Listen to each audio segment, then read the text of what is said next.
Parole du jour de Bob et Déby Gass. Bonjour à tous. Montrer sa foi. Nous lisons dans Philippiens 1, verset 12. « Ce qui m'est arrivé a plutôt contribué au progrès de l'Évangile. » Peu avant d'être exécuté, Paul a écrit « Je veux que vous le sachiez, frères.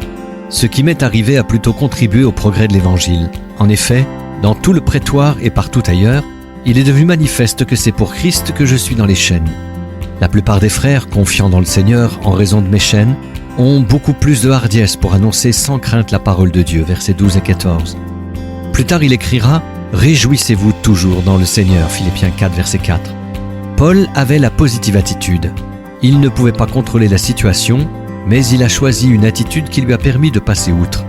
Martin Lloyd-Jones a dit « Savez-vous que l'essentiel de votre malheur dans la vie résulte du fait que vous vous écoutez au lieu de vous parler ? Quand vous rencontrez des gens, pensez-vous de suite qu'ils vous laisseront tomber ? Face à de nouvelles expériences, une voix intérieure vous dit-elle que vous allez échouer ?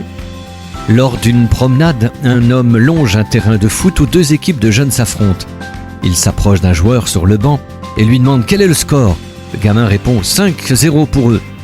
Le promeneur se désole, tu dois être bien découragé. Le jeune rétorque non, pourquoi ? Attendez un peu qu'on touche la balle. La foi déplace des montagnes. La Bible s'achève par ces mots. Que la grâce du Seigneur soit avec vous tous. Apocalypse 22, verset 21. Ayez la foi. Dieu vous donnera la grâce de la gérer. Soyez bénis. Retrouvez Parole du jour en version imprimée sur l'application ou sur paroledujour.com.